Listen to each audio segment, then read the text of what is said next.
They did not send Elara into the forest to save her. They sent her there because they wanted her gone. The rejected Omega walked through the freezing darkness with nothing but a thin cloak around her shoulders, while the lights of her pack disappeared behind the trees. No one called her name, no one came after her. And for the first time, Elara understood the truth. Her family had never planned for her to come back hours later. Exhausted and nearly frozen, she stumbled through the trees and saw something that should not have been there, an old wooden wagon, half buried beneath snow and twisted branches. There was no horse, no traveler, no fresh footprints. Yet when Elara stepped closer, she heard something from inside. Click. She froze. The sound came again. Click. With trembling hands, she opened the wagon door. Nothing. Only dust, broken wood, and an old blanket. She was about to leave when her fingers touched a strange carving beneath the seat. A wolf. And beneath it were two words that made her blood run cold. For Elara. Her breath caught. Nobody knew she was coming here. Nobody should have known where she would be. Then she found the hidden drawer. Inside was an ancient silver pendant, a sealed letter, a royal crest, and a message that would destroy everything she believed about the family that had rejected her. Because the letter had been written for her years before she ever entered that forest.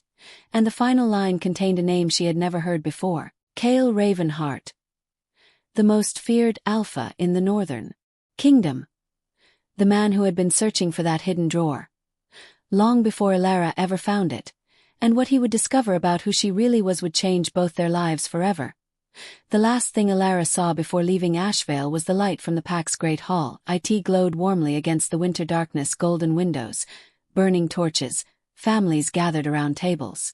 Children laughing beside their parents, a place she had once called home. But no one came after her. Not even once. Elara stood at the edge of the forest with snow gathering on her dark cloak.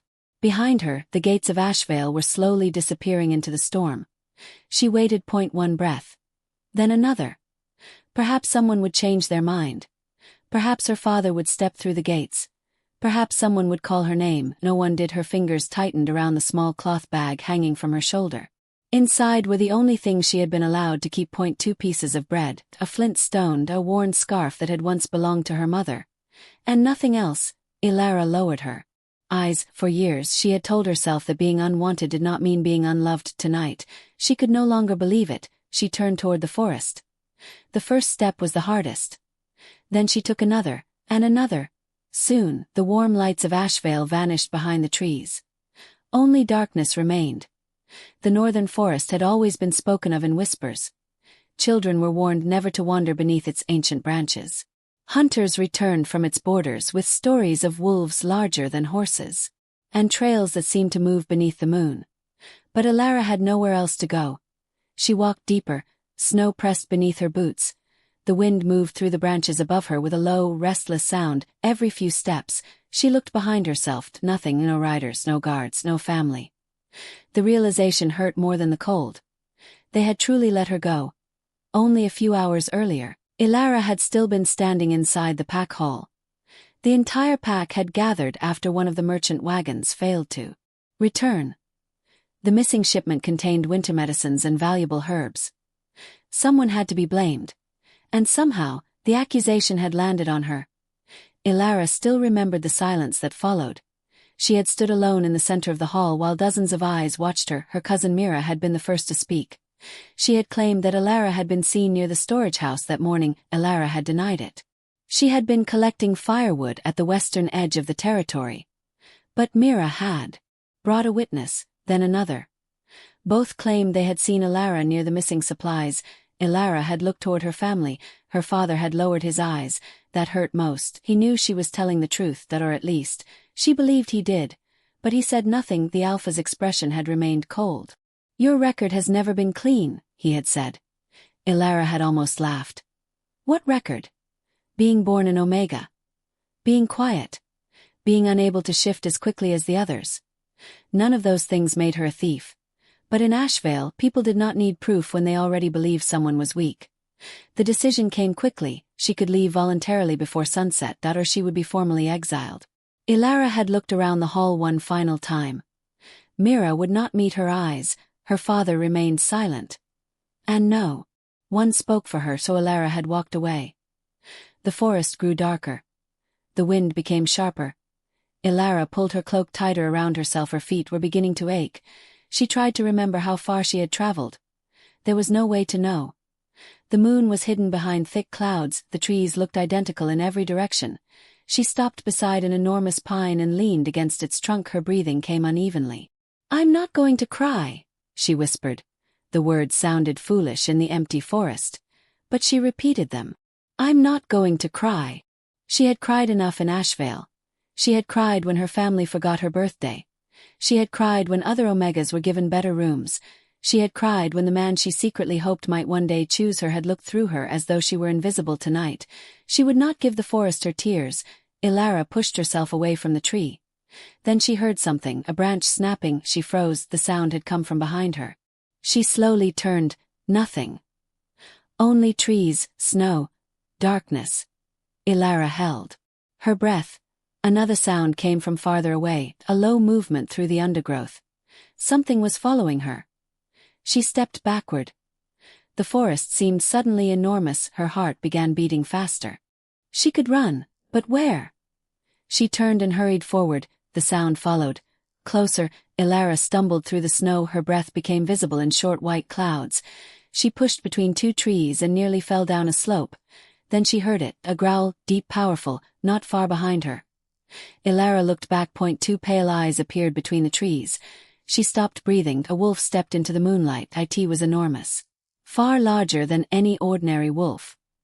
Its fur looked almost silver beneath the snow-covered branches.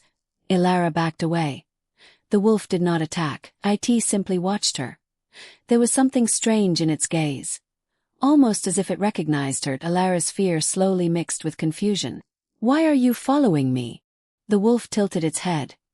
Then somewhere deeper in the forest, another howl echoed through the trees. The creature turned. For one moment, Elara thought it might leave. Instead, it looked back at her. Then it disappeared into the darkness. Elara remained frozen. She did not understand what had just happened. But one thing was certain. She was no longer alone in the forest. And she had no idea whether that was a blessing or a warning. The snow began falling harder. Elara forced herself forward. She needed shelter. Even a ruined hunter's cabin would be enough. Anything was better than standing exposed beneath the trees.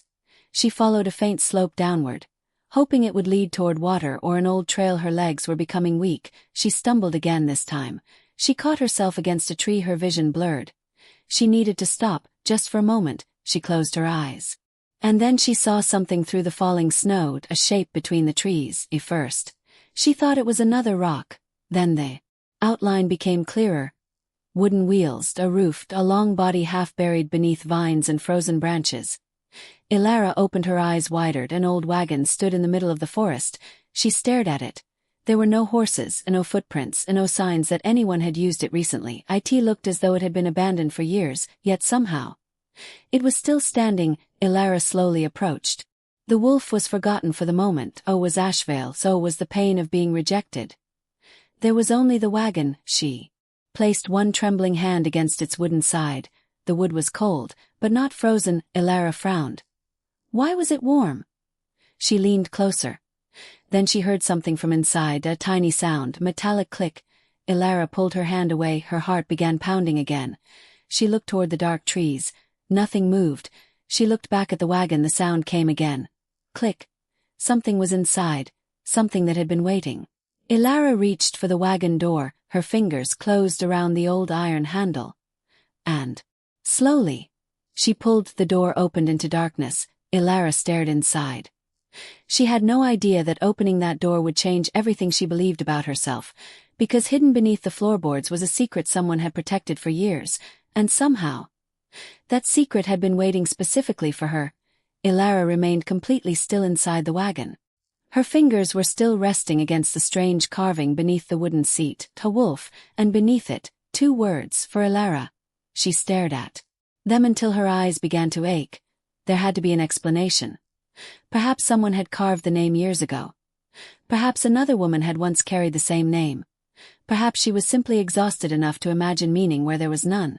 But Elara knew something about this forest now. It was not a place where she could afford to ignore strange things. She slowly looked over her shoulder. The wagon door remained open. Snow blew across the ground outside. The enormous silver wolf was gone yet. Elara could not shake the feeling that something was still watching her. She reached for the door and pulled it shut. The wind immediately became quieter. For the first time since leaving Ashvale, Elara heard something close to silence. She took a slow breath. The wagon smelled of old wood, dust, and dried herbs. It had once been someone's home on wheels. There were shelves along one wall. A broken lantern rested beside an empty wooden bowl. An old blanket had been folded beneath a narrow bench. Everything was covered in dust, but not everything was abandoned. Elara noticed a small pile of dry kindling near the lantern. She frowned. If no one had been here for years, why had the wood been placed so neatly? She picked up one piece. It was completely dry. The wagon should have been damp after years in the forest. Something was wrong. Elara crouched beside the lantern. There was still a little oil inside, not much. But enough. She struck the flint from her bag. Once. Nothing. Twice. A spark jumped. On the third attempt, a tiny flame appeared. Warm light spread through the wagon. Elara shielded the flame with her hand. The shadows moved across the walls, and more carvings appeared. Dozens of them. Wolf symbols, moon shapes, strange markings she had never seen in Ashvale. Elara moved closer. One symbol caught her attention. It was a crescent moon surrounding a small wolf paw. She had seen it before. Not on a wall. Not in a book. On the inside of her mother's old scarf. Elara's hand immediately went to the cloth bag hanging from her shoulder. She pulled out the worn scarf. For years, she had thought the faded mark near its edge was nothing more than a tear. Now she placed the scarf beside the carving. The symbols matched. Exactly. Her pulse quickened. Mother! The word escaped her before she could stop it. She had not spoken her mother's name aloud in weeks. Elara sat down. The scarf trembled between her hands. Her mother had died when Elara was young, at least. That was what she had always been told. There had never been details, no grave she was allowed to visit, no stories about her childhood. Only one sentence repeated whenever Elara asked questions. Your mother was not someone worth remembering. For years, Elara had believed it. Now she wasn't so sure. She turned toward the wolf carving. Someone had known about this symbol. Someone had preserved it. And someone had written her name beneath it. The thought frightened her more than the wolf outside. A sudden noise came from the forest. Elara extinguished the lantern. Darkness swallowed the wagon. She held her breath. Footsteps, slow, crunching through snow. She pressed herself against the wooden wall. The footsteps stopped. Silence. Then a soft scrape moved along the outside of the wagon. Elara closed her. She remembered the silver wolf. Was it back? Her hand moved toward the small knife she carried. It was barely more than a kitchen blade. Still, it was all she had. The scrape came again, closer to the door. Elara waited. Nothing happened. Minutes passed. Eventually, the sound faded. She remained still for another moment. Then she carefully relit the lantern. Her hands were shaking. She hated that. Fear had controlled too much of her life already. She looked around the wagon. If she was going to survive the night, she needed to understand what this place was. And Elara had always been good at noticing things. People in Ashvale had called it useless curiosity. Tonight, it might save her life. She searched every corner, under the blanket, inside the shelves behind the lantern, beneath the wooden bowl. Nothing. Then she noticed something strange. The floor beneath the seat was cleaner than the rest. Elara crouched. She brushed away a thin layer of dust. A rectangular outline appeared. She ran her fingertips along it. A hidden panel. Her heart began beating faster. She pressed one corner. Nothing. She pressed another. Still nothing. Then she remembered the carving, the wolf, the moon. The paw. Elara looked carefully at the symbols surrounding the wagon. They weren't decorations, they formed a pattern. She followed them with her finger. One symbol. Then another. Then another. The markings eventually led back to the wooden seat. Elara pushed against the carved wolf. A faint click sounded beneath her hand. She froze. The wagon seemed to hold its breath with her. She pushed again. Nothing. Then she noticed a tiny groove inside the wolf's eye. Elara inserted the tip of her knife. A small wooden piece moved. Something beneath the seat shifted. She heard a mechanism turning, slowly. Deep beneath the floor her heart raced. She pulled the seat upward. It barely moved. She tried again. This time, it lifted enough to reveal a narrow gap. Cold air rose from beneath it. Elara leaned closer. There was a hollow space underneath the floor. Someone had built a compartment into the wagon. She reached inside. Her fingers touched metal. She pulled back immediately. The object was cold, very cold. She looked at it. A small iron latch. Elara understood. The mechanism beneath the seat was not the drawer. It was the lock. The actual compartment was somewhere beneath the floor. She searched again. This time she found a thin line between two floorboards. She pressed it. The board moved. Elara's eyes widened. Hidden drawer was built directly beneath the wagon. She slowly pulled at the edge. The drawer moved only an inch. Then stopped. Something inside was blocking it. Elara frowned. She tried again. The drawer remained stuck. She was about to force it when she heard something outside, a wolf howl. Not the distant cry of an ordinary animal. This sound was deep, powerful, close. Elara froze. The silver wolf.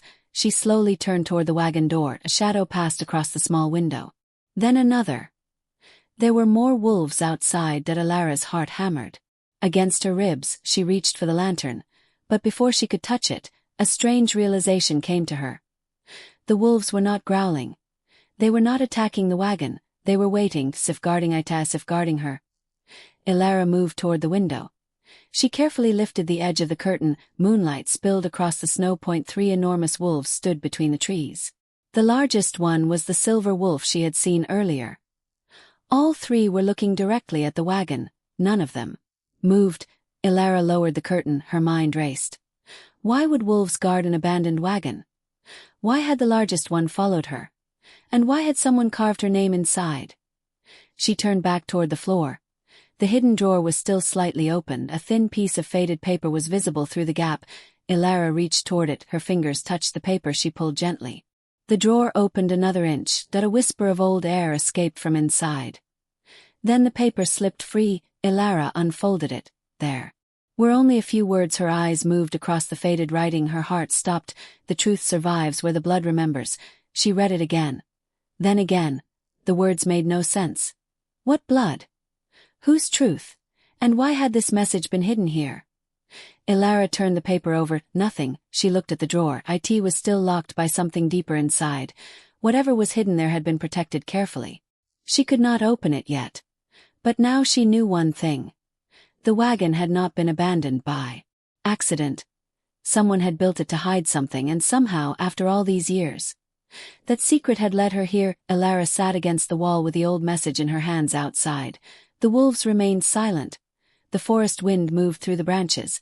She thought about Ashvale, about Myra's lies, about her father's silence, about the way the Alpha had looked at her as though her guilt had already been decided. Perhaps she had been wrong to think tonight was the end of her life. Maybe it was the beginning of something else, something she did not understand yet. She folded the message and placed it inside her cloak. Then she looked once more at the hidden drawer.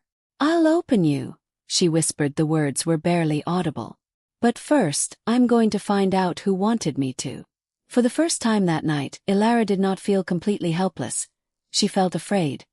But beneath the fear was something stronger. Curiosity and determination. Outside the wagon, the largest wolf slowly lifted its head. A distant howl answered from somewhere far beyond the trees. The wolf turned toward the sound, then back toward Elara. Its eyes remained fixed on the wagon, as though it knew what was coming, as though it had been waiting for this exact night. Elara stared at the narrow opening beneath the wagon floor. For several seconds she did not move. The silver object inside caught the lantern light, shining faintly through the darkness. She reached toward it. Her fingers touched cold metal. Then she pulled. A small silver pendant slid out of the hidden drawer and landed in her palm. Elara stared at it. The pendant was old. Its surface was scratched from years of use, but the symbol carved into its center remained clear, a wolf surrounded by a crescent moon. The same symbol she had seen on the wagon walls. The same symbol that matched the faded marking on her mother's scarf. Elara's throat tightened. She turned the pendant over. There was something engraved on the back, a single letter. Her fingers trembled. She had never owned anything bearing her initial, no jewelry, no family crest. Nothing that suggested anyone had ever prepared something specifically for her. She looked toward the hidden drawer. More objects remained inside. Elara carefully pulled the drawer farther open. This time it moved without resistance.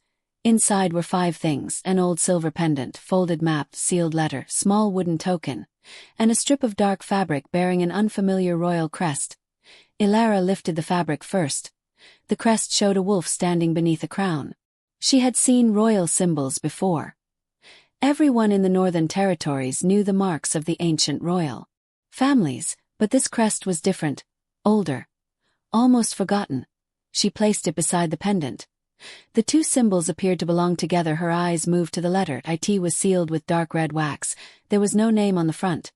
Only one word, Elara. Her heart stopped. She turned the letter over. The seal was unbroken. Someone had written her name years ago, perhaps decades ago, before she had even been old enough to understand what her own name meant. Elara swallowed. She should have thrown it into the fire. She should have walked away. Instead, she broke the seal. The paper unfolded with a dry whisper. The writing was faded but clear. She read the first line. Then stopped. Her breathing changed. The letter began with words that made no sense. If you are reading this, then the forest has found you. Elara read the sentence again. The forest had found her. No, someone had expected her to find this place. She continued. The writer warned her not to trust the people who had raised her. Elara's hands tightened around the paper. Her family. The words struck deeper than she expected. She continued reading. The letter spoke of a bloodline that had been hidden, a promise that had survived through generations, a child who had been taken somewhere safe, a wagon that would remain hidden until the right person discovered it. Elara's eyes blurred. She wiped them quickly. The letter did not explain everything. Instead, it ended with a warning: do not reveal what you have found until you know who still remembers. The old oath. Elara lowered the letter. The old oath. She whispered the words into the empty wagon. Then she heard something outside. Hooves. Her body went rigid. First, the sound was distant. Then another horse joined it. Then another. Elara quickly folded the letter. She pushed the pendant, map, token, and fabric into her cloak. The hidden drawer closed beneath the floor. She extinguished the lantern. Darkness returned. The sound grew louder. Horses were approaching. Several of them. Elara moved toward the wagon door. She lifted the curtains slightly. Torches appeared between the trees. A group of riders was moving through the forest. Their horses were powerful and well-trained. The men wore dark cloaks. The center rode a man who looked completely different from the others. He sat straight in the saddle. His shoulders were broad. His dark hair moved slightly in the cold wind. He wore a black coat beneath a heavy winter cloak.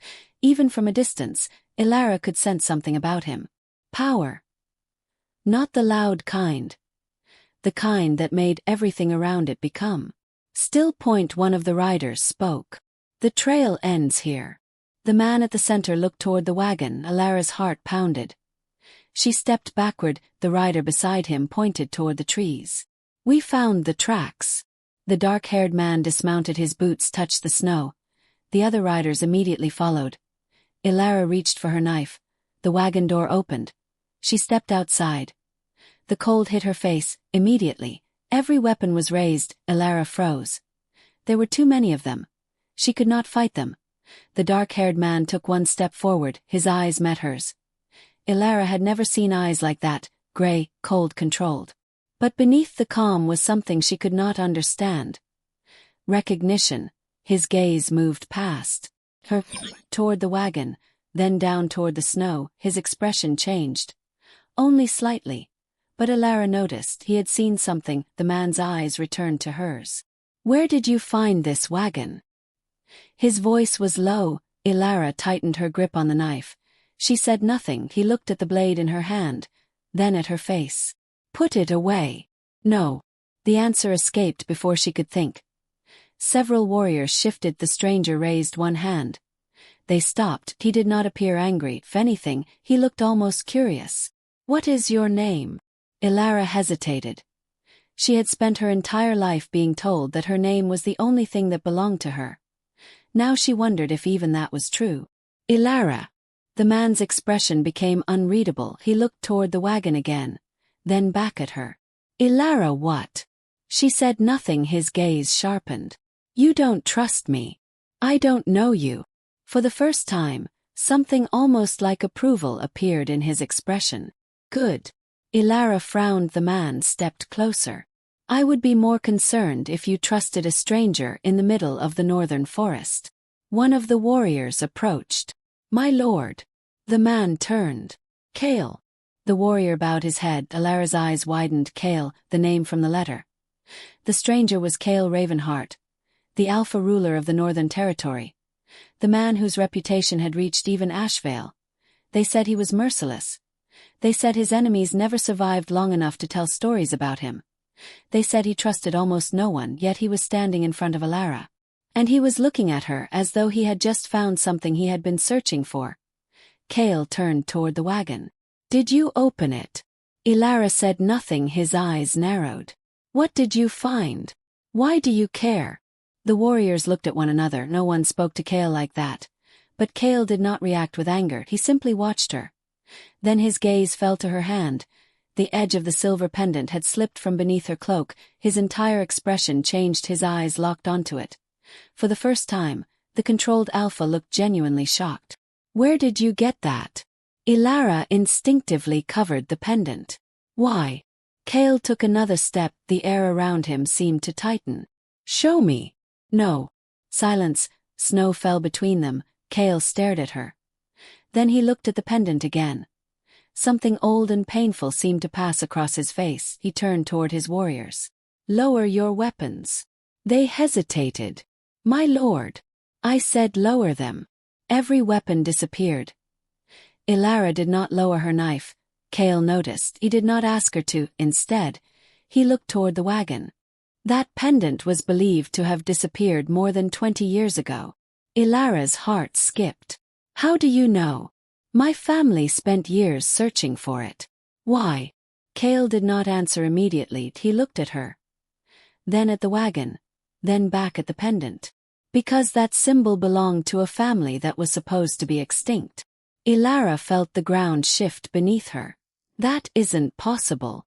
Kael's expression remained calm. Perhaps. He paused. Or perhaps someone has spent a very long time making sure you believed it was impossible. Elara's fingers tightened around the pendant. The word struck something deep inside her. Her mother, the scarf, the hidden wagon, the letter, the royal crest. None of it was coincidence. Kael moved closer. Elara instinctively stepped back. He stopped. That small decision mattered. He did not force her closer. He did not reach for the pendant. Instead, he spoke quietly. Where did you find the letter? Elara's heart raced. How did he know there was a letter? She stared at him. Kael's eyes remained fixed on her. You opened the drawer. It was not a question. Elara said nothing. Kael's jaw tightened. Then someone wanted you to find it. A cold feeling moved through her. The letter had warned her not to trust the people who raised her. Now a powerful Alpha was standing in front of her, asking about the very secret her family had spent years hiding. Elara could not tell whether he was the answer. Or another danger. Kael looked toward the trees for a moment. His expression hardened. Then he spoke to his warriors. We leave before dawn. Elara frowned. Leave. Kael looked back at her. Not you. Her heart stopped. You are coming with us. Elara shook her head. No. Kael's eyes narrowed slightly. You have nowhere safe to go. I can take care of myself. I believe you. His answer surprised her. He continued.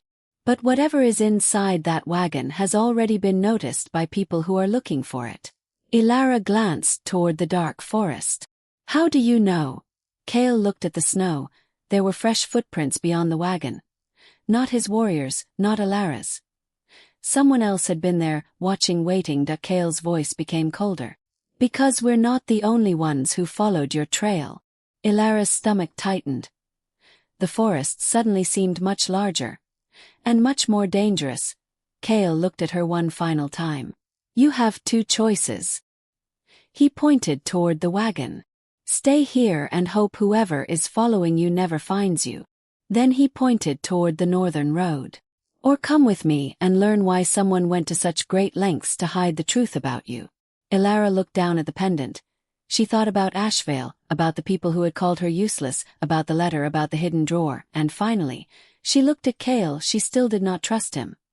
But for the first time in her life, Someone was not telling her that she was worthless, he was telling her there was something about her worth knowing. Elara slowly lowered her knife. "I'll come." Kael nodded once, but before he could turn away, a rider came running through the trees. His horse was covered in snow, his face was pale. "My lord." Kael turned. "What happened?" The rider struggled to catch his breath. "A message from Ashvale." Kael's expression hardened. "What message?" The rider looked at Elara, then back at Kael. "They're not searching for her anymore." A pause. "They're searching for the wagon." Elara's blood ran cold. Kael's eyes moved toward the old wooden structure. For several seconds, nobody spoke. Then Kael walked toward the wagon. He stopped beside the door, his hand rested on the old wood, and when he spoke, his voice was barely above a whisper. "They know it has been opened." The northern road was barely visible beneath the snow. Kael's riders moved ahead in silence while Elara followed several steps behind him. She kept one hand over the silver pendant hidden beneath her cloak. It felt heavier now. Not because of its weight. Because of what Kael had said, his family had spent years searching for it, and somehow, she had found it inside a wagon that carried her name. Elara looked at the Alpha walking ahead. Kael Ravenhart. He did not look back, his dark cloak moved with the wind, and every rider around him seemed to know exactly where to go. There was no hesitation in their movements, and no wasted words. Even the horses seemed trained to respond before commands were spoken. Elara had never traveled with warriors before. In Ashvale, she had always been the one walking behind everyone else. Tonight, she was walking beside the most powerful Alpha in the north. Yet she had never felt more uncertain. A few minutes passed before Kael finally spoke. "You're freezing." Elara looked down at herself. "I'm fine." "You've been shivering for the last mile." "I'm still fine." Kael glanced at her, his expression did not change. "You don't have to prove your strength to me." The words caught her off guard. Elara looked away. "People usually expect me to." Kael was silent, then he said, "I know." She looked at him, his eyes remained on the road. For a moment, she wondered what he meant before she could ask. He continued, "Your pack has a reputation." Elara's shoulders stiffened.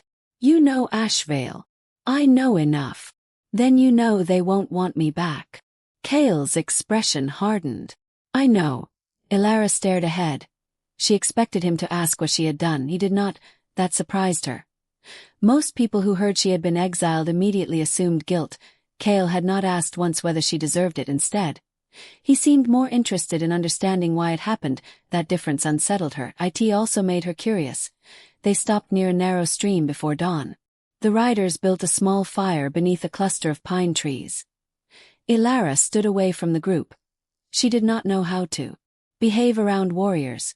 She had spent her entire life learning to make herself smaller around powerful people. Kael noticed. He approached without making a sound. "You can sit." "I'd rather stand." "Why?" She hesitated. "Because I'm not used to being invited." Kael looked at her for several seconds. Something in his expression softened. Only slightly. Then he removed a thick wool blanket from one of the horses and held it toward her. Elara stared at it. "I don't need." "Take it." His voice was firm. Not cruel. Just final. She accepted it. "Thank you." Kael nodded. Then he turned toward the fire. Elara wrapped the blanket around her shoulders. It smelled faintly of cedar and smoke. For the first time that night, warmth reached her fingers. She watched Kael sit near the fire point. One of his warriors approached him. "My lord, should we continue to the fortress immediately?" Kael shook his head. "Well, we wait for daylight. The forest isn't safe." "I know." The warrior glanced toward Elara. "Then why stop here?" Kael's eyes moved toward him. "Because she's exhausted." The warrior lowered his head. "Of course." Elara looked away. Something unfamiliar pressed against her chest. And no one had ever adjusted their plans because she was tired, and no one had ever noticed. When the others moved away, Elara finally asked the question that had been burning inside her. "How do you know about the pendant?" Kael looked into the fire. "My father spent much of his life searching for it." "Why?" "Because it belonged to a bloodline that vanished during the northern coup." Elara frowned. I've never heard of a northern coup. Most people haven't. Why? Because history is easier to control when people forget it. The fire cracked between them.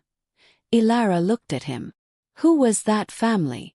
Kael did not answer immediately. Instead, he reached into his coat and pulled out a small piece of parchment. He unfolded it. A drawing had been made on the page. The same wolf, the same crescent, the same royal symbol. Elara stared. Where did you get that? My father gave it to me before he died. She looked at Kael. You've been searching for this. 4 years. Why? Because my family swore an oath to protect whoever carried that mark. Elara's heartbeat quickened.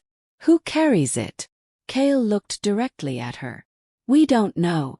Her fingers tightened around the blanket. But you think it's me. I think the evidence points toward you. Elara shook her head. No. Why? Because I'm nobody. Kael's expression changed. Not anger. Something closer to disappointment. Who told you that? Elara looked down. My family. Kael's voice became quieter. Then they lied. The words landed harder than she expected. She looked at him. How can you know? Because nobody who is truly nothing has enemies willing to hide their birth records. Elara went still. What did you say? Kael folded the parchment. Your records. My records. The moment we received the message from Ashvale, I sent a rider to verify your exile. Elara's stomach tightened. And your name appears in the current records. She waited. But Kael looked at her. There are missing pages. A cold feeling spread through her. Missing. Your birth entry was altered. Elara's lips parted. That's impossible. It shouldn't be. Kael looked toward the northern horizon. Someone wanted your history erased. Elara stared at the fire. For years she had thought the emptiness surrounding her childhood came from neglect. Now another possibility was taking shape. Someone had not forgotten her past. Someone had hidden it. The journey continued after sunrise. The snow became lighter as they moved north. Elara remained quiet. She kept thinking about Kael's words. Her birth record had been altered. Why? Who had done it? And what had they been afraid she would discover? The questions followed her all morning. Then a rider appeared from behind them. He was moving fast. Kael immediately stopped. The rider dismounted. My lord. What is it? A message from Ashvale. Kael's face became unreadable. Give it to me. The rider handed him a sealed parchment. Kael broke the seal. His eyes moved across the page. Elara watched his expression. It changed, barely, but she saw it. What does it say? Kael folded the message. They're asking for you to be returned. Elara almost laughed. Returned. They claim there was a mistake. Her eyes hardened. Of course there was. Kael looked at her. Elara's voice trembled. They didn't make a mistake. They wanted me gone. Kael said nothing. Then he asked, do you want to return? Elara stared at him. No. Then you won't. The answer came without hesitation. Elara looked at him. You don't even know me. Kael's gaze held hers. I know enough. Something about those words made her look away. By late afternoon, the mountains appeared ahead, Ravenhart territory. Massive stone walls rose through the snow. Torches burned along the towers. The fortress seemed carved directly into the mountain itself. Elara had never seen anything like it. Kael rode through the gates. Warriors bowed as he passed. Yet his attention remained on Elara. She dismounted. Kael approached. You're safe here. Elara looked toward the fortress. Am I? Kael's eyes moved toward the forest behind them. For tonight. That answer frightened her more than a promise would have. What happens tomorrow? Kael's expression became serious. Tomorrow we find out who wanted you hidden. He paused. And why? That night, Elara was given a small chamber overlooking the mountains. It was warmer than any room she had ever lived in. A fire burned in the stone hearth. Clean clothes had been placed on the bed. A tray of food waited nearby. Elara stood beside the window. She should have felt safe. Instead, she felt overwhelmed. Everything was too different. Too quiet, too generous. She reached beneath her cloak and touched the pendant. Then someone knocked. Elara immediately hid it. The door opened. Kael stood outside. He did not enter. Elder Aldrin wants to see you tomorrow. Why? He has studied the old royal records for most of his life. Elara frowned. And he knows the symbol. Yes. Will he tell me the truth? Kael looked at her. If the records contain it. Elara studied him. And if they don't, then we'll find another way. She was silent. Kael turned to leave. Wait. He stopped. Elara hesitated. Why are you helping me? Kael looked over his shoulder. For a moment, his usual control disappeared. My family failed someone once. He paused. I won't make the same mistake twice. Then he left. Elara remained by the door. She did not know who Kael's family had failed, but she knew something had changed. She was beginning to trust him. Not completely, not yet, but enough to believe that when he said he would find the truth, he meant it. The next morning, before Elara could meet Elder Aldrin, a guard rushed into Kael's council chamber. My lord. Kael looked up. What happened? The southern watchtower spotted riders. How many? At least 20. Kael's expression hardened. Who? The guard swallowed. Ashvale. Kael stood. They crossed the border. Yes. Why? The guard hesitated. They say they're here to take Elara home. Kael's eyes became cold. No. The guard looked confused. My lord. Kael walked toward the window, far beyond the fortress walls. Dark figures moved through the snow. He watched them approach. Then he noticed the symbol hanging from one rider's cloak. The same wolf crest. The same mark from the wagon. Kael's jaw tightened.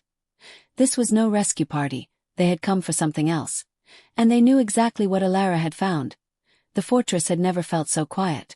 Elara stood inside the eastern corridor while distant footsteps echoed through the stone halls. Ashvale riders had crossed the northern border.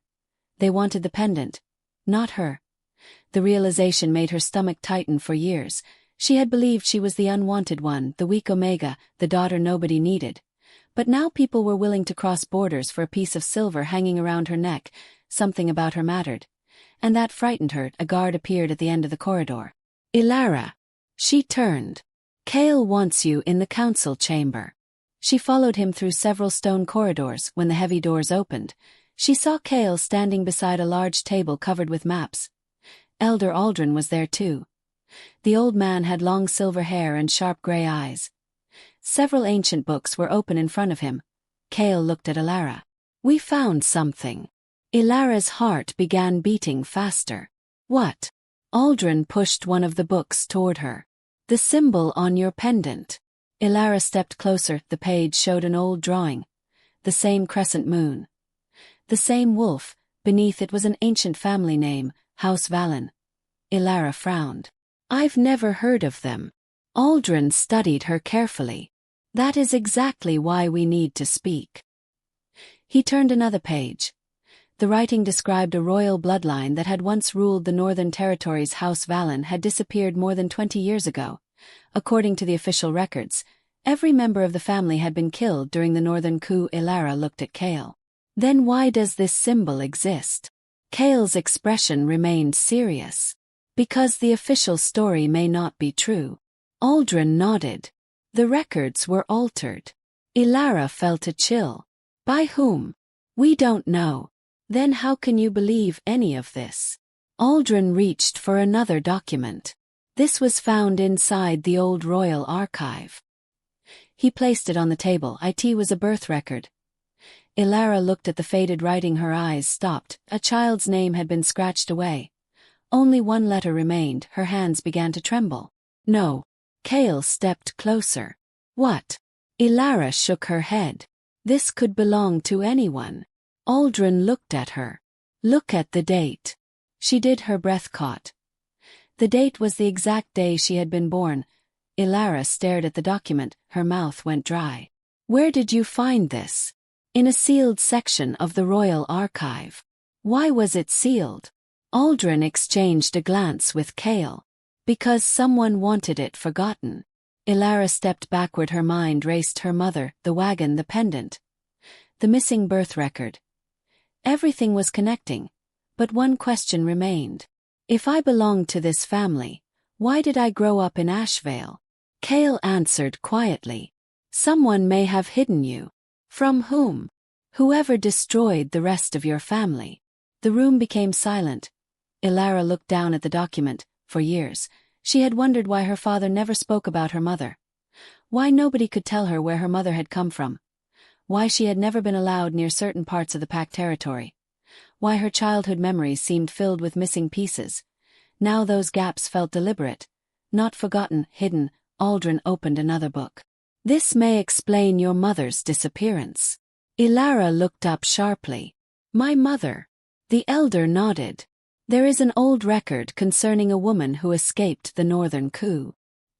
He turned the page. A sketch had been drawn beside the text. Elara stared at it. The face was older, the hair was longer.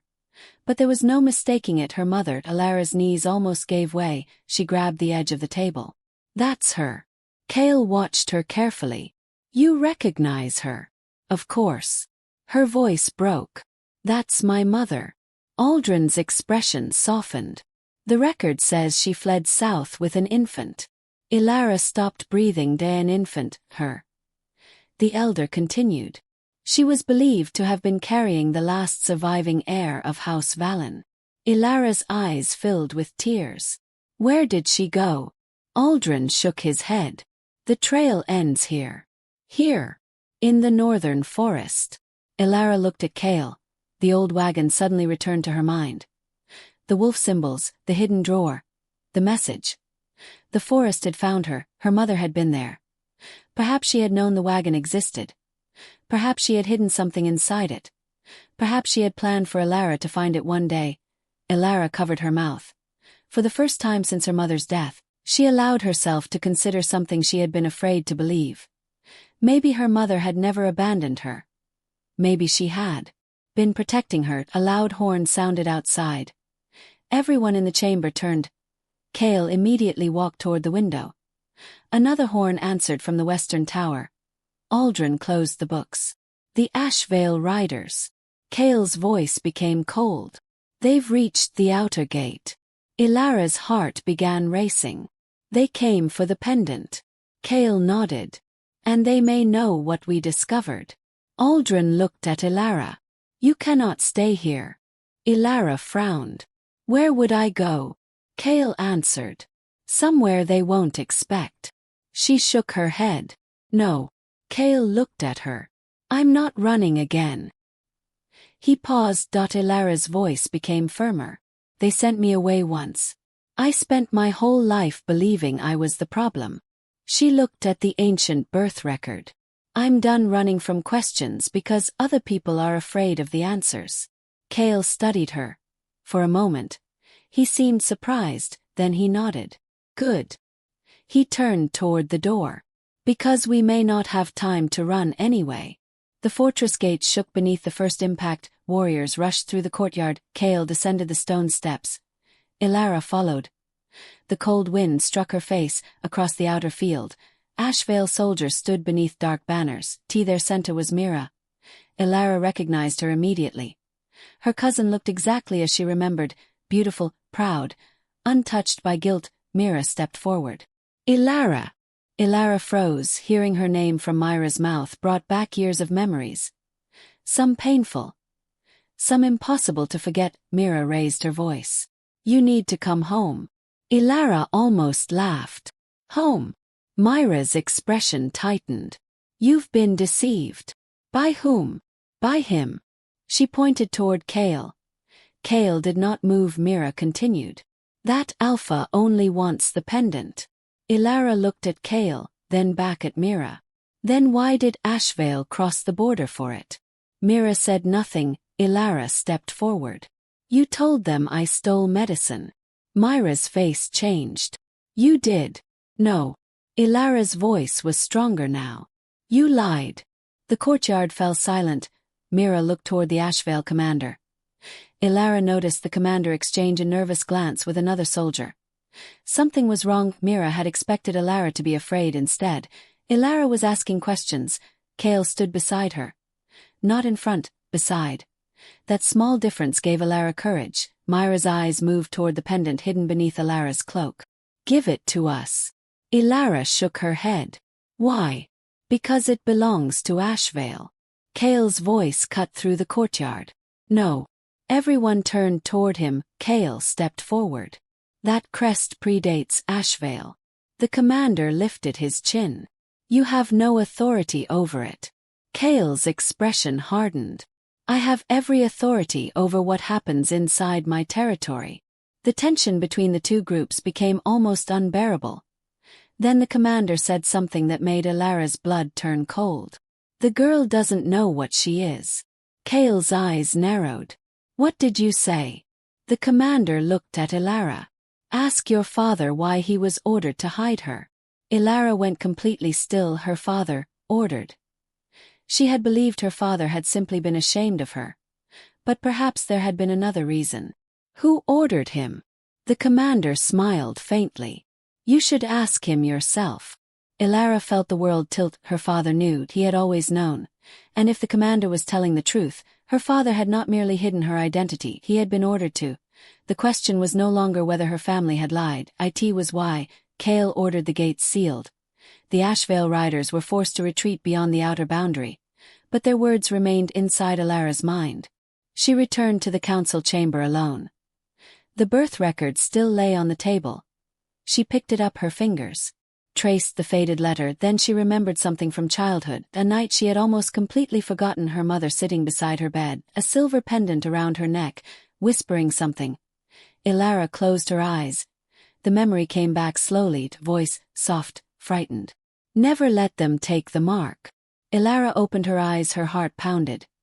She had remembered her mother had given her the pendant. Not Ashvale, not Kael, her mother.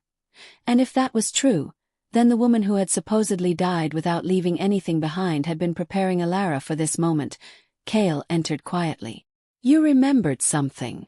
Elara looked at him. My mother gave me the pendant. Oh. The photograph remained on the table between Elara and Kael. Neither of them spoke. The little girl in the picture could not be anyone else.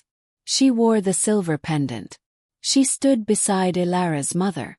And beside them stood Kael's mother, Seraphine. Two women who had supposedly disappeared separately. Two families who had supposedly known nothing about each other. Yet the photograph proved they had been together.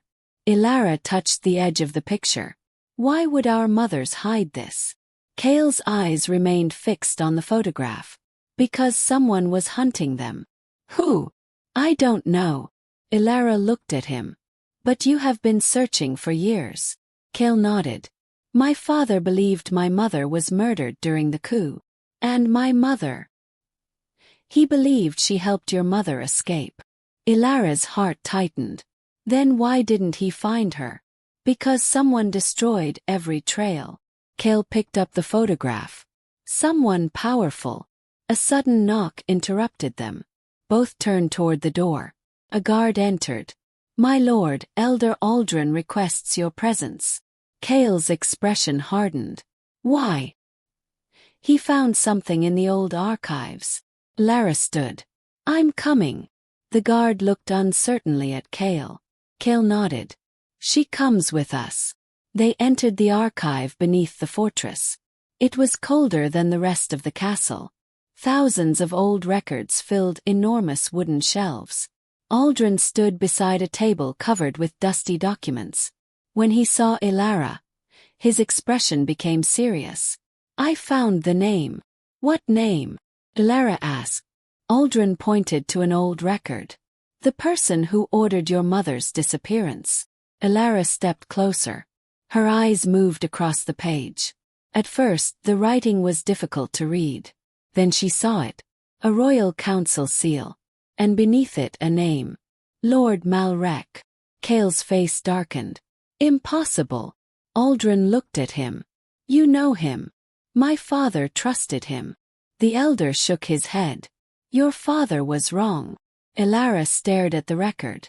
Who is he? Was, Aldrin corrected. He was one of the highest-ranking members of the old royal council. Kael's jaw tightened. What happened to him? He disappeared after the coup. Elara looked at the old pages. So he could still be alive. Aldrin did not answer. That silence was enough. The sound echoed from above. Metal striking stone. Then another. Kael immediately drew his sword. We're under attack. The fortress erupted into chaos. Warriors rushed through the corridors. Doors slammed. Orders echoed through the stone halls. Elara stood frozen for one moment. Then Kael grabbed her hand. Stay with me.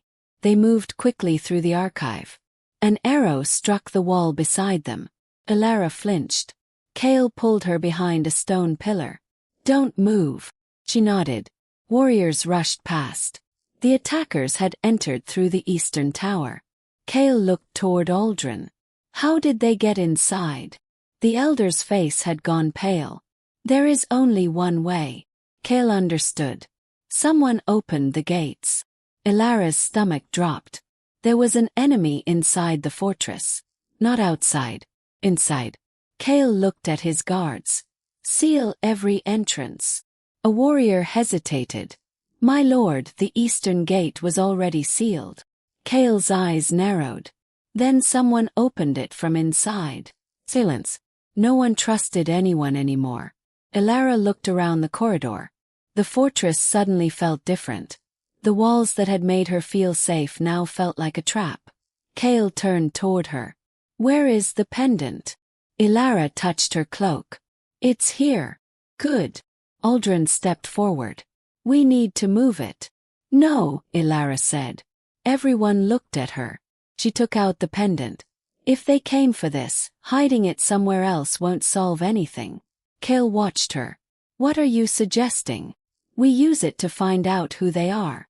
Kael's eyes narrowed. Explain. Elara remembered the wagon.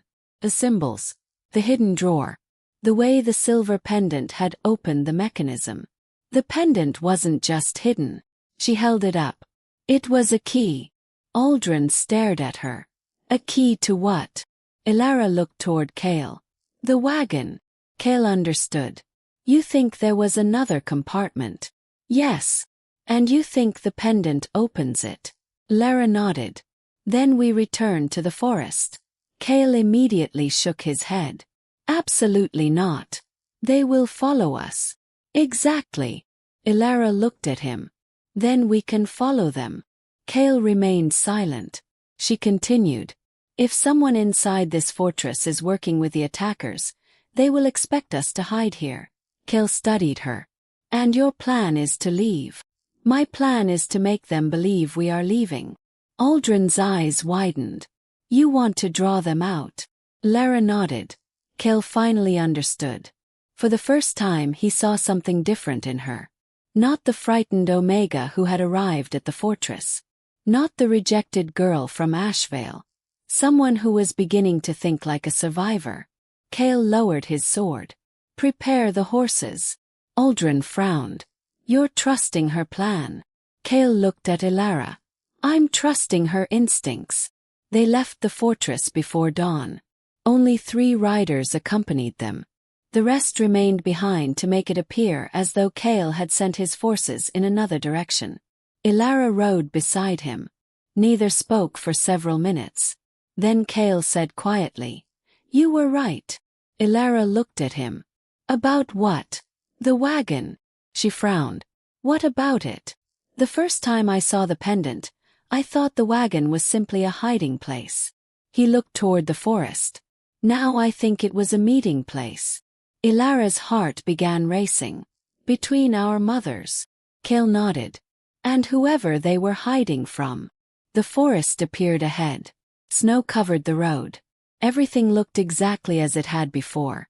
But Elara knew better now. This place was filled with secrets. They reached the wagon near sunset. It remained untouched. Kael dismounted. Elara followed. She entered the wagon and immediately noticed something. The hidden drawer was open. She froze. I closed it. Kael entered behind her. You did. Elara stepped closer. The drawer was empty. The pendant was the only thing missing. But she had it. Someone had been here. Kael examined the floor. Fresh footprints surrounded the wagon. Elara looked toward the trees. They knew we'd come. A branch snapped. Kael drew his sword. Show yourself. No answer. Then a figure stepped from the trees. An old man. He wore a dark cloak and carried no weapon. Elara stared at him. She did not recognize him. Kael did. His expression became cold. Commander Thorn. The old man smiled. Still suspicious, I see. Kael stepped forward. You were supposed to be dead. Thorn's smile disappeared. So was your mother. Elara felt a chill. Thorn looked directly at her. You're her daughter. Elara's voice was barely audible. How do you know? Because I helped your mother escape. Kael lowered his sword slightly. Why didn't you tell me? Because your father was being watched. Thorn looked around the forest. We don't have much time. Elara stepped closer. What happened to my mother? Thorn hesitated. Then he looked at the wagon. She survived. Elara's heart stopped. What? Your mother survived the coup. Kael's face changed. You said she was dead. I said she was gone. Elara could barely breathe. Where is she? Thorn looked at her with sorrow. That is the question you were never supposed to ask. A distant horn sounded. Thorn turned toward the mountains. They found us. Kael raised his sword. Who? Thorn's face hardened. The people who have been waiting 20 years for the two heirs to return. Elara looked at Kael. Two heirs. The words from the photograph. The old prophecy. The hidden kingdom. Everything was connecting.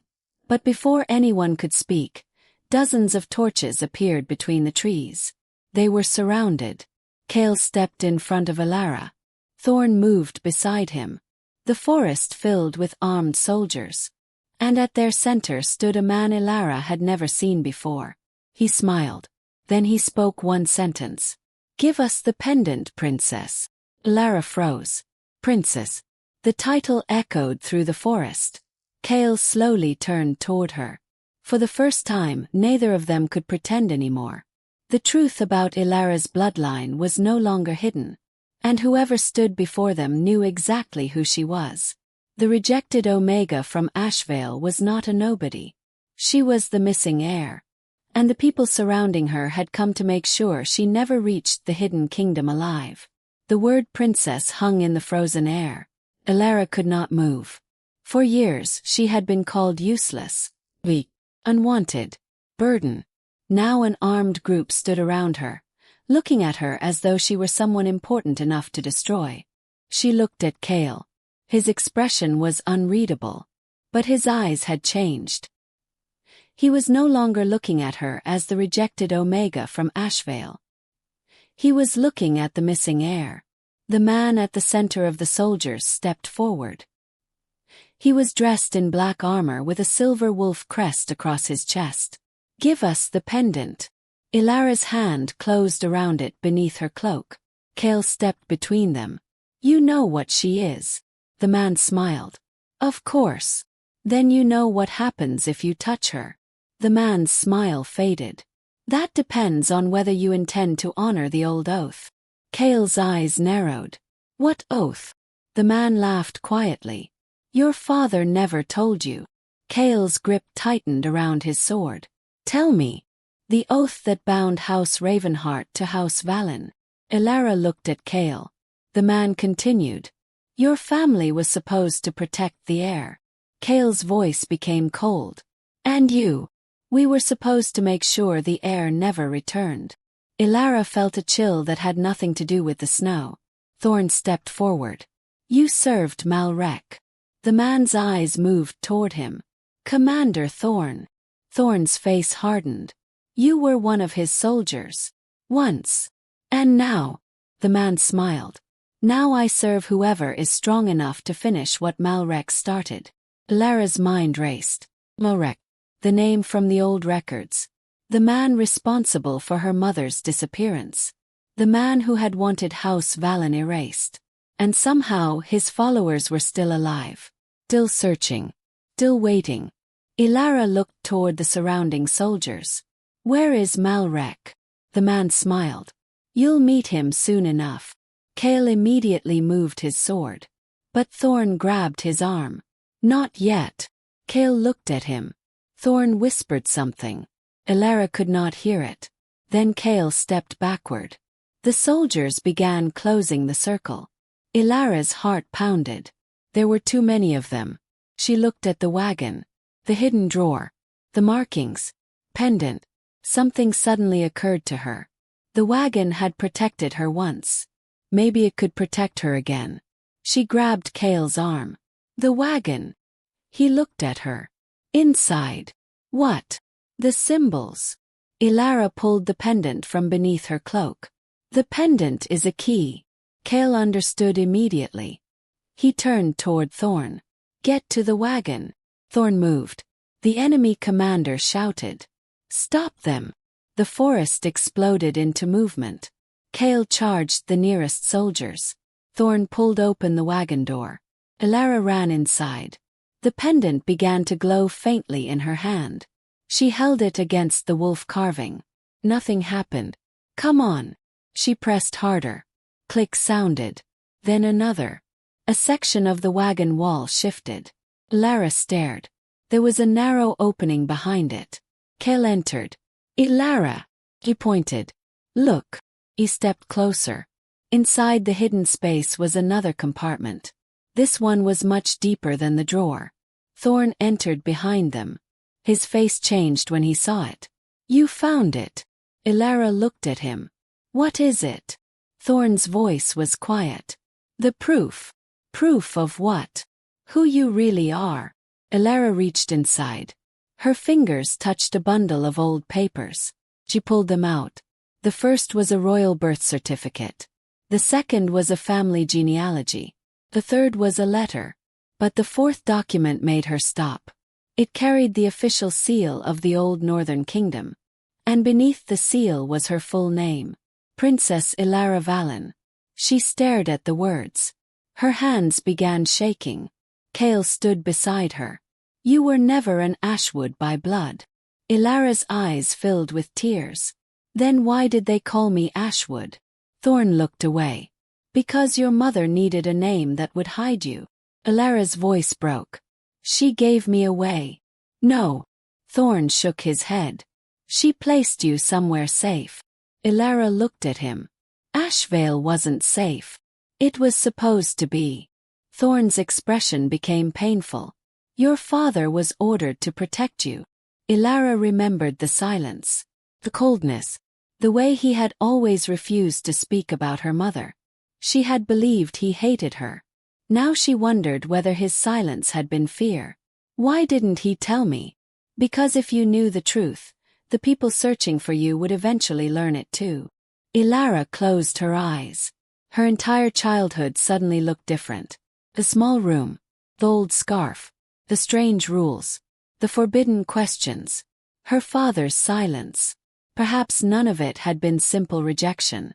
Perhaps it had all been part of a desperate attempt to keep her alive. But then another memory surfaced. Her father standing at the gate the night she was exiled. His eyes had looked strangely broken. He had wanted to speak. She remembered that now. He had opened his mouth, then stopped. Elara's chest tightened. Why did he let me leave? Thorn looked at her. Because he knew they were coming. He stared. What? Your father knew Ashvale was being watched. Thorn continued. He believed sending you away would force the enemy to reveal themselves. Elara shook her head. He sent me into the forest. He thought you would find the wagon. Silence filled the small compartment. Elara looked at the hidden papers. Her father had known. Her mother had known. Someone had planned for this night. And she had spent years believing everyone had simply rejected her. A tear slipped down her cheek. She wiped it away. Then she heard a familiar voice outside. Mira. Elara. Elara froze. Mira stepped into view outside the wagon. Her face was pale. She was no longer smiling. Please. Elara looked at her. Why are you here? Mira swallowed. Because I lied. The words stunned everyone. Mira looked toward Kael. Your father didn't betray you. Elara stared. My father. Mira nodded. He ordered me to accuse you. Elara's expression changed. Why? Because someone inside Ashvale had discovered your identity. Myra's voice trembled. We needed you out of the pack before they could take you. Elara's heart broke. You let me believe everyone hated me. I thought it would keep you alive. You called me useless. Mira lowered her eyes. I know. You watched them exile me. I know. Elara's voice shook. And you said nothing. Mira began crying. Because if I told you the truth, they would have known we were protecting you. Elara turned away. The explanation did not erase the pain. It did not undo years of loneliness. But suddenly, the story she had believed about herself was collapsing. She had never been unwanted. She had been hidden. There was a difference. And that difference changed everything. A loud crash came from outside. Kael looked toward the wagon door. They're coming. Thorn gathered the documents. We have to leave. Elara looked at the papers. Where? Thorn pointed toward the northern mountains. To the hidden kingdom. Kael looked at him. It still exists. Thorn nodded. Beyond the Black Ridge. Elara stared. Who lives there? Those who remained loyal to House Valen. Her heart raced. Then why hasn't anyone found it? Thorn gave a faint smile. Because your mother made sure they couldn't. Another impact shook the wagon. Dust fell from the ceiling. Kael took Elara's hand. Now! They rushed from the wagon. The silver wolves appeared between the trees. There were dozens now. They formed a line between Elara and the soldiers. Enemy stopped. No one dared move. The largest silver wolf stepped forward. Its eyes locked onto Elara. Then it lowered its head. Not in submission. In recognition. Elara stared. She suddenly understood why the wolf had followed her. It had not been hunting her. It had been guiding her. Kael looked at the wolves. They know her. Thorn nodded. They have been waiting for her return. The enemy commander raised his sword. Kill them. The wolves growled. The forest seemed to tremble. Kael stood beside Elara. We move now. They ran toward the mountains. The wolves surrounded them. Behind them, the enemy soldiers began shouting. But they did not follow. Something had changed. The forest itself seemed to have chosen a side. Elara ran through the snow with the pendant pressed against her chest. She no longer knew what awaited her beyond the mountains. But for the first time she was not running away from something. She was running toward the truth. As they climbed higher, Kael caught up beside her. You all right? Elara nodded. Then she looked at him. Kael. He turned. If I really am the heir. You are. And if the hidden kingdom still exists. It does. What happens when I get there? Kael looked ahead. His expression became unusually serious. You will have to decide whether you want the throne. Elara stopped. The others continued for several steps before realizing she had fallen behind. She stared at Kael. The throne. He nodded. House Valen didn't disappear. He paused. They have been waiting for their queen. Elara looked toward the mountains. The rejected Omega from Ashvale was gone. In her place stood a young woman carrying a stolen name, an ancient pendant, and a destiny she had never asked for. But there was one final question. Would she accept it? Or would she choose a life of her own? As the first light of dawn appeared beyond the mountains, Elara tightened her grip on the pendant. She had spent her entire life being told who she was. Now she would decide for herself. And somewhere beyond the Black Ridge, an ancient kingdom was waiting.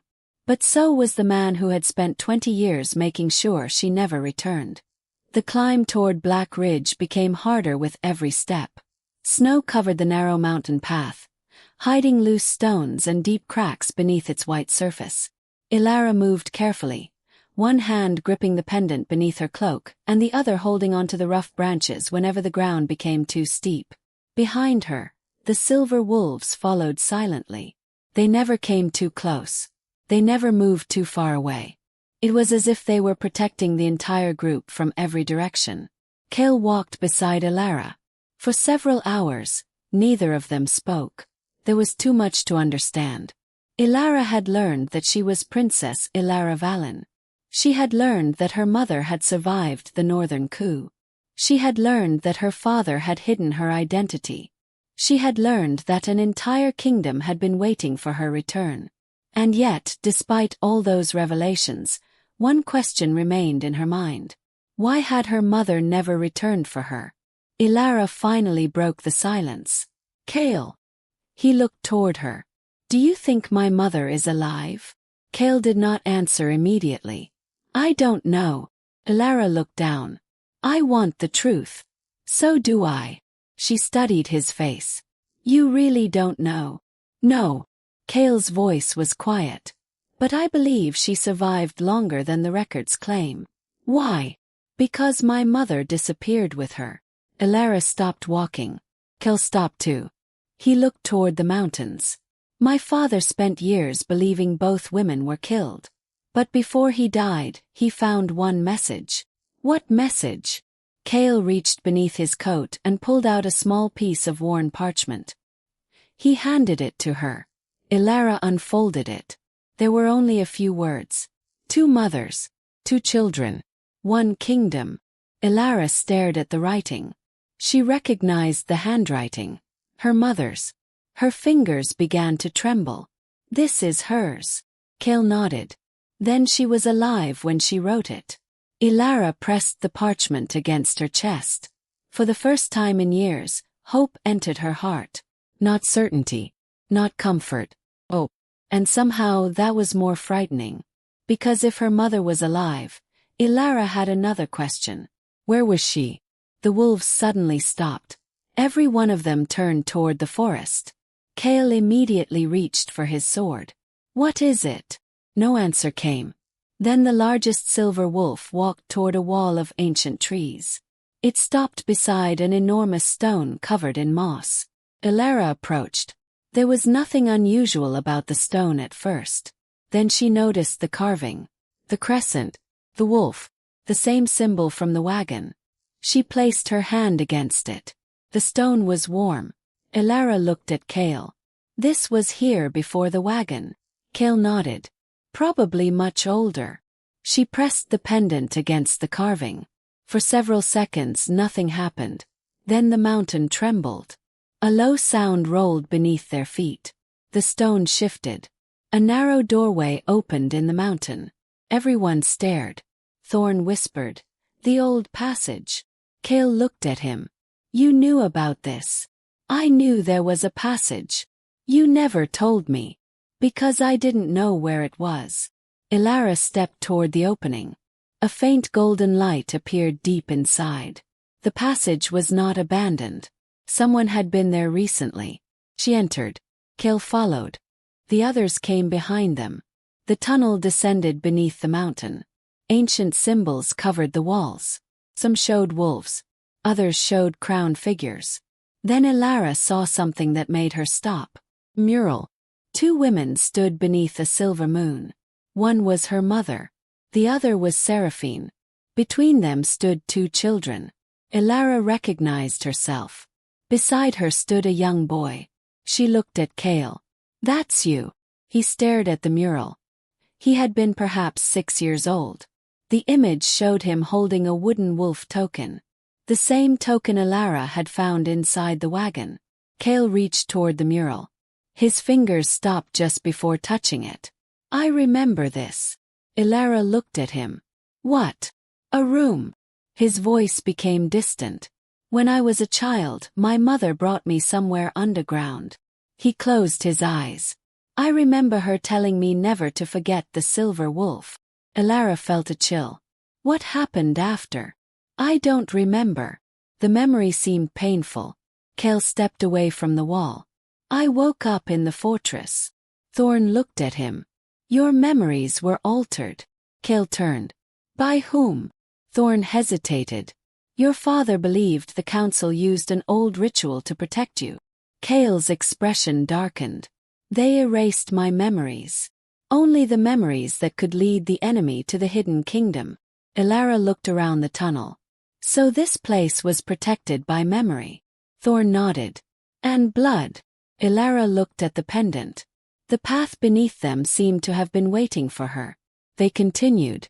Eventually, the tunnel opened into a vast underground chamber. Hundreds of candles burned along the walls. At the center stood a stone altar, and behind it was a massive door. The door carried the crest of House Valen. Elara approached slowly. Her heart pounded. She raised the pendant. The symbol on the door began to glow. Then the door opened. Beyond it was not another tunnel. It was a valley. A hidden valley surrounded by enormous mountains. Moonlight reflected from silver rooftops. Towers rose above the trees. Thousands of lights flickered in the distance. Elara stopped breathing. The hidden kingdom was real. She had expected ruins. An abandoned settlement. Something lost to history. Instead, she saw a living kingdom. People moved through the streets. Guards stood along the walls. Banners bearing the silver wolf flew above the towers. And when the first guard saw Elara, he froze. Then he dropped to one knee. Another guard followed. Then another. Within moments, everyone near the gate was kneeling. Elara stared at them. No. Her voice was barely audible. I don't understand. An elderly woman stepped forward. Tears filled her eyes. She looked at Elara as though she had seen a ghost. The princess. Elara's heart shook. The woman lowered herself to her knees. House Valen has returned. The word spread through the valley. People began appearing from the streets. They looked toward Elara. Some cried. Some smiled. Others simply stared.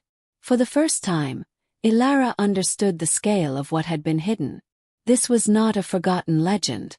This was her people, her kingdom, her inheritance, and yet she felt like an outsider. Kael moved beside her. You don't have to decide anything tonight. Elara looked at him. What if I don't want the throne? Then you don't take it. What if they expect me to? Then they will have to learn to accept your choice. Elara's eyes softened. Why are you always so certain? Kael gave the faintest smile. I'm not. It was the first time she had seen him admit uncertainty. It made him feel more human. Before Elara could answer, an elderly man approached. He carried a silver staff. His eyes were filled with emotion. He looked at Elara, then at Kael.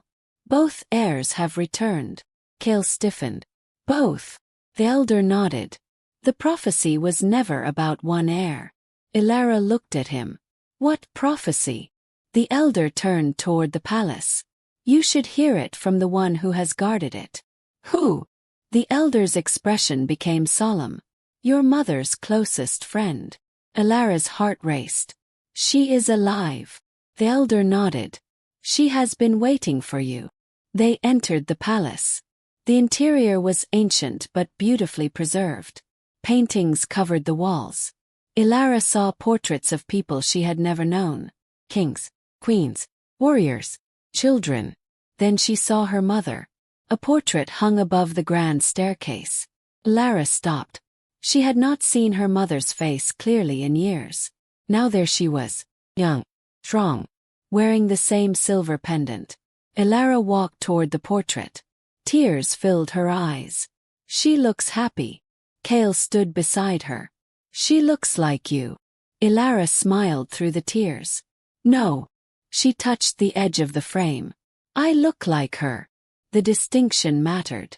For years, Elara had wondered whether she had inherited her mother's strength. Now she realized she had been carrying it all along. They continued through the palace. At the end of a long corridor stood a closed door. 2 guards stood beside it. The elder stopped. She is inside. Elara's heart began pounding. Who? The elder looked at her. The woman who knows what happened to your mother. Elara reached for the door. Her hand trembled.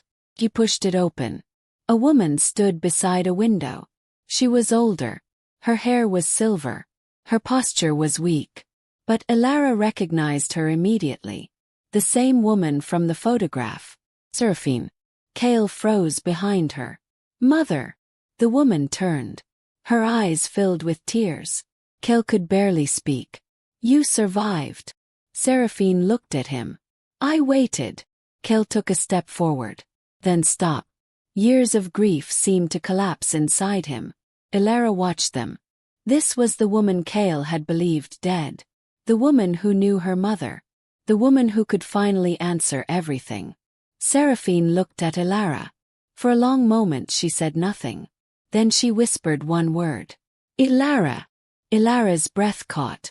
She had heard that name all her life, but never spoken with such tenderness.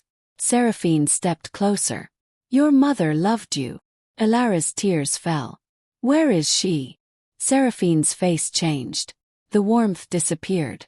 Fear returned. She looked toward the door. Then she whispered. She is alive. Elara stopped breathing. Kael stared at his mother. Where? Seraphine looked directly at Elara. Malrec has her. The room went silent. Elara's hope shattered into terror. Her mother had survived. But she had been a prisoner all these years. And the man hunting Elara was holding the one person she had spent her entire life believing was gone. Seraphine stepped closer. There is something else you must know. Elara wiped her tears. What? Seraphine looked toward Kael. Then back at Elara. Malrec does not want the throne. Her voice trembled. He wants the bloodline. Elara frowned. Why? Seraphine's eyes filled with fear. Because your blood can open the ancient kingdom beneath the mountains. Kael went still. What kingdom?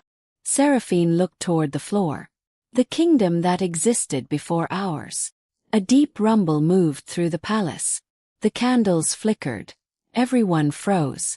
Then the ground shook again. Something beneath the hidden kingdom had awakened. And this time the entire valley heard it. The entire palace trembled. Dust fell from the ancient ceiling. The candles flickered violently as a deep rumble rolled beneath the floor. Elara stood frozen beside Seraphine. What was that? Seraphine looked toward the ground. It has begun. Kael stepped closer. What has begun? Seraphine's eyes moved toward the silver pendant around Elara's neck. The awakening. Another tremor shook the room. This time the windows rattled. Outside people shouted. Warriors rushed through the palace corridors. Elara looked at Seraphine. You said Malrec wants my blood. Seraphine nodded. He believes your blood can open the ancient kingdom. What kingdom? Seraphine walked toward an old stone table. She placed both hands upon it. The first kingdom. Kael frowned. That is a legend. No.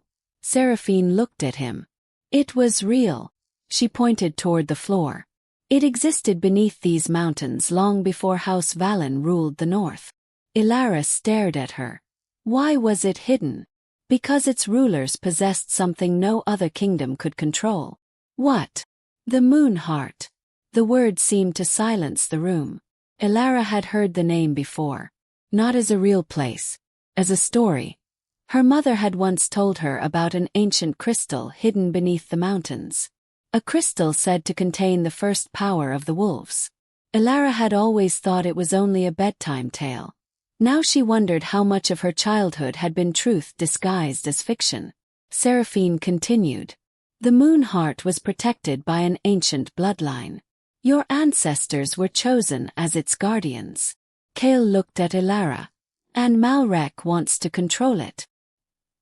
He believes that whoever controls the Moonheart can control every wolf kingdom. Elara's heart sank. So this was never about the throne. No. Seraphine shook her head. It was always about power. Another tremor shook the palace. A loud crack echoed from somewhere beneath them. The floor split slightly. Everyone froze. Seraphine looked at Elara. The mountain is responding to you. Elara stepped backward. I don't want this. Seraphine approached her. Neither did your mother. Elara looked up. What happened to her? Seraphine's expression became heavy. Your mother discovered Malrec's plan before the coup. Then she escaped. Yes. With you. Yes. Why didn't you stay together? Seraphine lowered her eyes. Because someone betrayed us. Kael's expression hardened. Who? Seraphine looked at him. Your father's closest advisor. Kael went still. My father trusted him. Everyone did. Elara suddenly understood. The enemy had not won through strength. They had won through trust. Seraphine continued. Your mother knew she could not protect you and escape at the same time.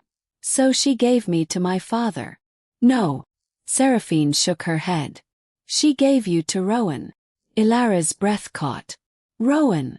Your father. The name felt different now. Elara had spent years believing Rowan Ashwood had simply been a cold man who never loved her enough to protect her. Now she understood. He had been protecting her every day. Quietly. Without telling her why. Seraphine reached for another document. Your father was not a simple carpenter. Elara stared. He was one of the last royal guardians. Kael looked shocked. Then why did he live in Ashvale? Because Malrec was searching for him.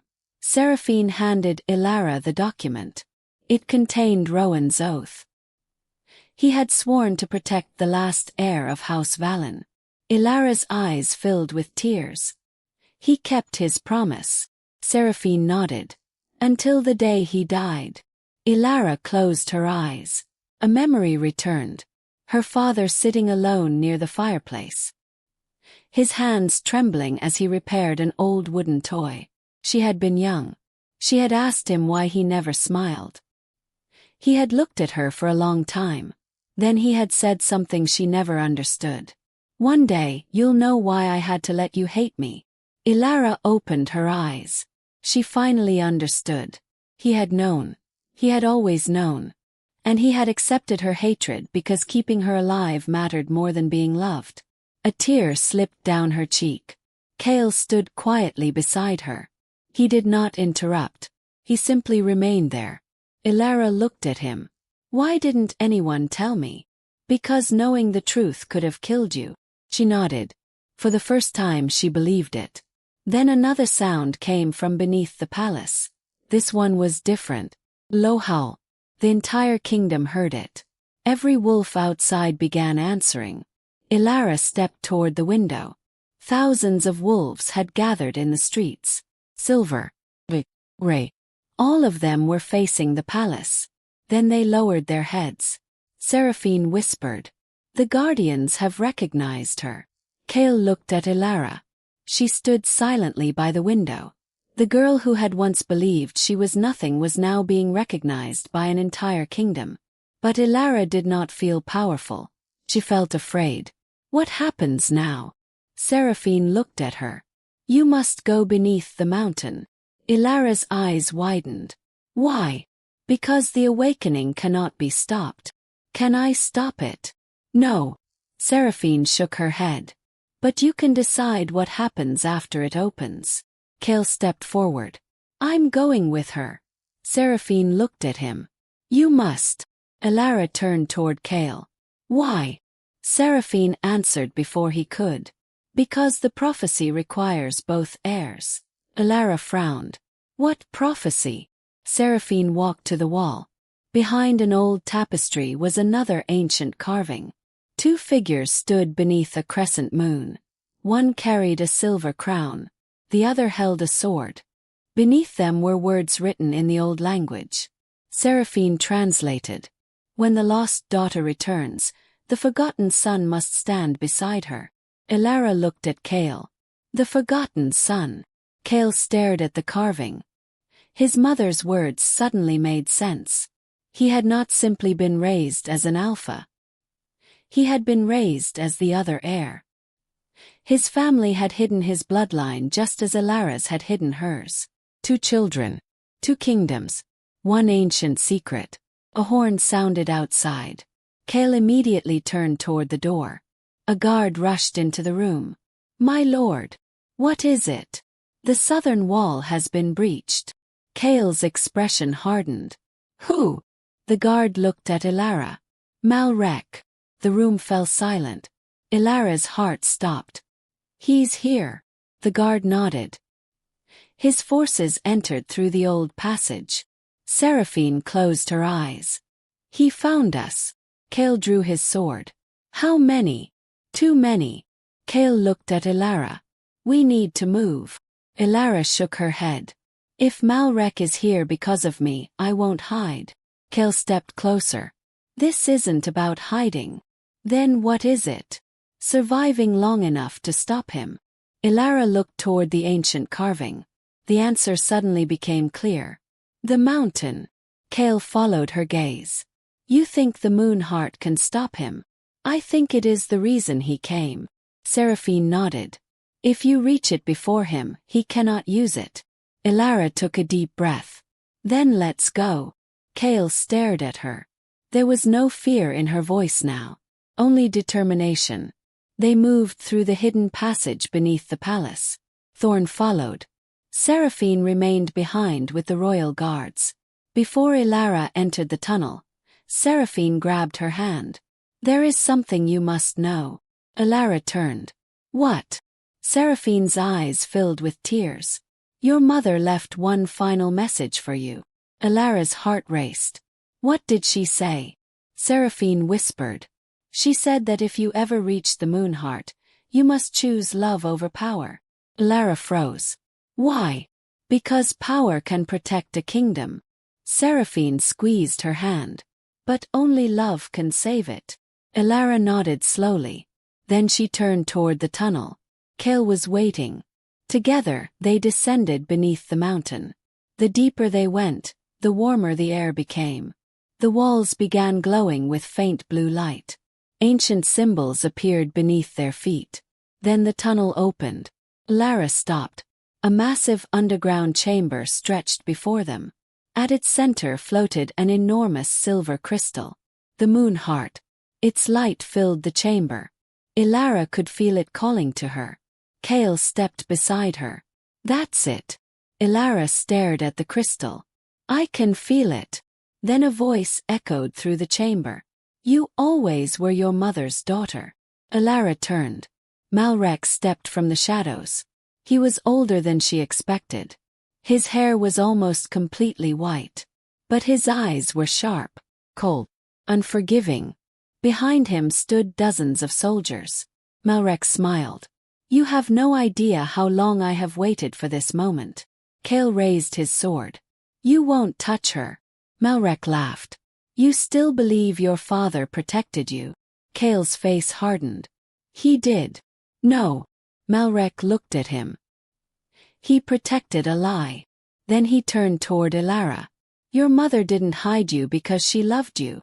Elara's expression tightened. Don't speak about her. Malrec smiled. She hid you because she was terrified of what you would become. Elara looked toward the Moonheart. The crystal pulsed. Malrec extended his hand. Come to me, princess. Elara did not move. Malrec's smile disappeared. Then I will bring you to it. The crystal suddenly flashed. The entire chamber shook. And from somewhere deep beneath the mountain came the sound of thousands of wolves howling at once. Kael looked at Elara. She looked back. The final battle had begun. And this time, Elara was no longer fighting to prove she deserved to exist. She was fighting to decide what kind of ruler she would become. The chamber beneath the mountain shook again. The Moonheart pulsed above its ancient stone altar. Silver light flooded the walls. Malrec stood between Elara and the crystal while his soldiers formed a circle around them. Kael raised his sword. Thorn moved to his side. Elara stared at the Moonheart. She could feel something inside it. Not a voice. Not a command. Memory. Her mother's face appeared in her mind. Young. Tired. But smiling. Elara remembered being a little girl. She remembered sitting beside her mother near a fire. She remembered the silver pendant being placed around her neck. She remembered her mother's hands trembling. And then she remembered the words. Never let anyone decide who you are. Elara opened her eyes. Malrec stepped toward her. Your mother always believed you would return. Elara looked at him. And you were afraid of that. Malrec's expression hardened. I was afraid of what your blood could accomplish. You wanted the Moonheart. I wanted the power to protect this world from those who would destroy it. Kael laughed coldly. You murdered an entire royal bloodline for protection. Malrec's eyes flashed. The old kingdom was weak. You destroyed it. I saved it from becoming a weapon. Elara stepped forward. You don't believe that. Malrec looked at her. You sound like your mother. Elara's voice became steady. Then you should be afraid. The Moonheart suddenly brightened. Malrec looked toward it. The crystal responded to Elara. He smiled. Yes. He reached toward her. Come closer. Elara did not move. Malrec's soldiers advanced. Kael attacked. The chamber erupted. Steel struck steel. Thorn fought beside him. The wolves outside the chamber began howling. Elara stepped backward. She knew she could not win against dozens of soldiers. She needed another way. Her eyes moved across the chamber. The walls were covered with ancient symbols. The same symbols from the wagon. The same symbols from the tunnel. Then she noticed something. The symbol beneath the Moonheart was different. Showed two wolves. One silver. One black. Elara looked at Kael. Kael. He turned while fighting. What? Your blood. He frowned. What about it? Your family crest. Kael looked toward the symbol. His eyes widened. The second heir. Elara nodded. The Moonheart needs both of us. Malrec heard them. No. For the first time, genuine fear appeared on his face. He rushed toward the crystal. Elara ran in the opposite direction. Malrec shouted. Stop her. Two soldiers moved toward Elara. Kael intercepted them. Thorn struck another aside. Elara reached the altar. The Moonheart pulsed above her. She placed one hand against it. Warmth rushed through her. Images flooded her mind. Her mother, Seraphine, the wagon, the northern Coup, Rowan carrying her through the forest, Kael's mother standing beside him. Everything happened at once. Then she saw the truth. Malrec had not destroyed the royal bloodline because he wanted the throne. He had feared the Moonheart. He knew that the two heirs could awaken its power. But he had misunderstood what that power was. It was not control. It was protection. The Moonheart did not obey kings. It responded to sacrifice, to loyalty, to the choice to protect others rather than rule them. Elara understood. She looked at Kael. We don't control it. Kael understood. We protect it. Malrec rushed toward them. No. He reached the altar. Elara stepped between him and the crystal. You were wrong. Malrec stopped. What? The Moonheart doesn't belong to anyone. Elara looked at the crystal. It chooses. Malrec raised his weapon. Move. Elara shook her head. No. He attacked. Kael stepped between them. Their weapons collided. The force sent Kael backward. Elara ran to him. Kael. He pushed himself up. I'm fine. Malrec raised his weapon again. Then the chamber went silent. Every wolf outside stopped howling. The Moonheart began shining brighter than ever. Elara felt a presence behind her. Voice. Familiar. Elara. She froze. Her mother's voice. He turned. There was no one there. But she understood. Her mother was not physically present. Her memory had been preserved within the Moonheart. Final message. Final gift. Elara closed her eyes. Mother. The voice seemed to answer. You were never unwanted. Tears filled Elara's eyes. You were never weak. The Moonheart grew brighter. You were my daughter. Elara placed both hands against the crystal. The light spread through the chamber. Kael watched in silence. Malrec stepped backward. No. The crystal released a wave of silver light. Every weapon fell from the soldiers' hands. The ancient symbols across the walls began glowing. Above them the mountain shook. Then silence. Malrec dropped to his knees. The power he had spent decades chasing had rejected him. Elara opened her eyes. The Moonheart had gone still. Malrec looked at her. "You can't destroy me." Elara shook her head. "I don't need to." The guards entered the chamber. Thorn pointed toward Malrec. "Take him." Malrec struggled. But the soldiers surrounding him no longer obeyed.